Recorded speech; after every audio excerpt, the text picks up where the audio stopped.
To our second annual Art Home for the Holidays, sponsored by Foster Care Unplugged and a few other partners of the organization. The background behind Our Home for the Holidays was just really understanding the importance of family and bringing holiday spirit to youth in placement, whether it's foster care, group homes, settings. As a former foster child myself, I understand how challenging holidays can be.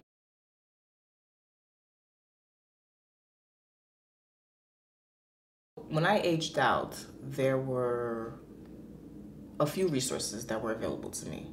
Now, as far as housing, Section 8 was available, and that was something that I had to apply for prior to my 21st birthday. So a year before we had already started. I started working with the housing director at Little Flower, and she told me the process, how it would work.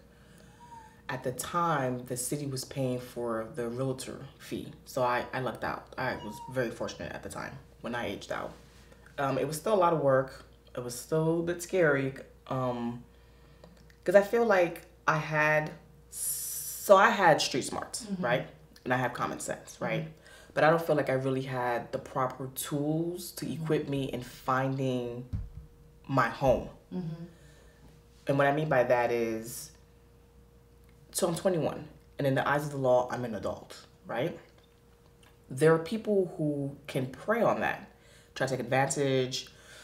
I didn't know how to write my monthly check for rent, like.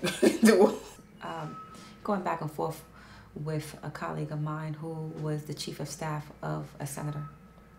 And I'm like, we should do something about this because all these kids are aging out of foster care. And I have a problem with Johnny being in your foster home since the age of 3.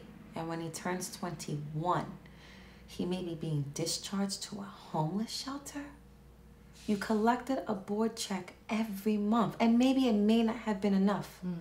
But as a financial empowerment coordinator, I am sure there is a plan that could have been in place so that he didn't have to transition or she doesn't have to go to a homeless shelter.